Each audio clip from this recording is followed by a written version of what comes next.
Stick with the European theme. What a night for Manchester United, who beat Lyon 5-4 after extra time in one of the most incredible matches Old Trafford has ever seen to reach the Europa League semi-finals. There is the potential of an all-English final with Spurs, who are also in the semis. For now, their focus turns to Wolves in the Premier League. This kind of moments can help a lot players in this kind of season, in this kind of context. These kind of moments can create some connection between the fans and the players, and we can forget for a few minutes what kind of season we are having. But again, today is a good feeling, but tomorrow we need to start everything again. What a night for Manchester United fans. I mean, have you seen the meme of the little kid who was crying and then at the end, that's the agony and ecstasy we experience as football fans, right? Absolutely. There is no other sport that can take you on such extreme highs and lows as football. I was talking to a colleague of mine who was at the game last night, and he was saying up to 75 minutes, Man United were best performance under Amorim, and they were heading into the semi-final. Then the next 45, half hour, say, they were the worst, and Amorim was going to get the sack because Lyon had come back and scored from 2-0 down and scored 4 goals with 10 men. And then suddenly, it was party time at Old Trafford, and all the fans who had left at 4-2 were trying to get back in to see the 2 late goals and join in the celebrations. Terrific for Manchester United, terrific for Amorim, terrific for Harry Maguire as well. And I think you have to talk about that night in relation to 1999 and York and Solskjaer scoring those late goals, That's all right. No. Because it really was one of... I'd probably go even a stage further and say not just one of the best nights in Old Trafford history, but that might be one of the best finishes we have ever seen in a European, in any game, really. I think it was the first time that 2 goals have been scored in the 120th minute of a European tie ever. Unbelievable scenes, and you can understand why all the Manchester United fans I have on my socials have suddenly, they've got something to celebrate. It's been such a difficult season for them, and to hear Ruben Amorim say that he's just going to play the kids in the Premier League now, how do we feel about that? Do you understand it? Would you, as a United fan, if you were one, to back him, say, I get it, go and win the trophy?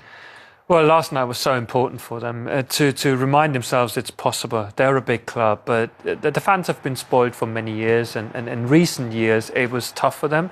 They want to catch up with some of the other teams, Man City, Liverpool, Arsenal even, and that's why that was important. I don't think that's going to change everything under Amorim, but it was a great atmosphere, and that's the way he talked about it, that sound, he wants that sound again.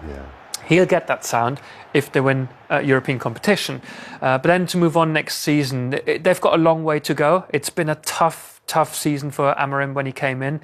I expected more. And I don't think it's just the manager's fault. The whole club is in a transition period, and they need to sort it out on many different levels.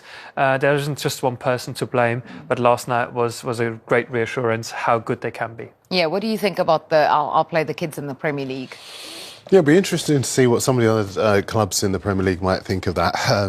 But at the same time, it's his job to manage his squad as he sees fit. And that game would have taken a lot physically and emotionally, you'll know far better than me, of the players. So you can understand why he would look to put in whatever players don't have that many legs in them for the next few games so that the players can come back fresh. This is a huge moment for Manchester United, because if after losing 14 matches in the Premier League, they were to make it into the Champions League, courtesy of winning the Europa League, he's had a real result, And there's a history with Manchester United playing kids. Yes. So maybe Ruben Amorim, he read in the books or did his research, playing kids at Manchester United, you can actually win something. Spurs are in the other semi-final, so there is a potential collision course between those two. In a potential final, do you think all would be forgiven? Same for Postecoglou as well, because you've got 2 managers who have performed way below expectation in the Premier League, and yet if they get to a final and potentially win a trophy, should that clear the slate? Should that buy them more time? Well, it's still a long way to go for both of them. If one of the 2 wins a Europa League title, then of course there's a time to celebrate.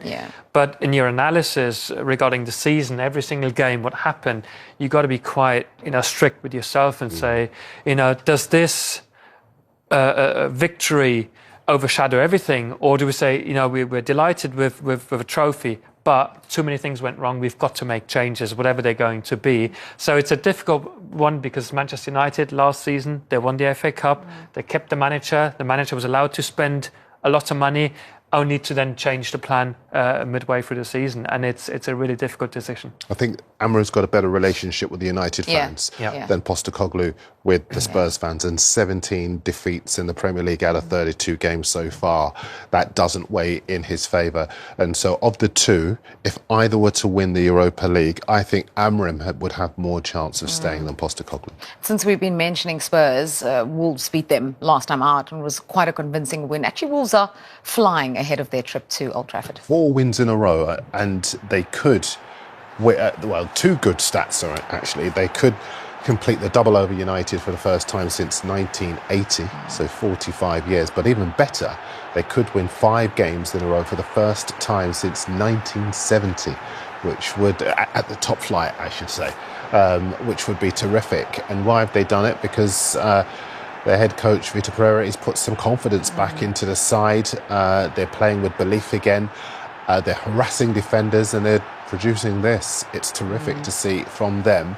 And even though they are away from home, if United play the kids, then I could see maybe the feel-good factor being replaced with a little bit of frustration. And that's quite key. I'll just hand over to you, but that's quite key, because I think they've really recaptured at Old Trafford the feel-good factor.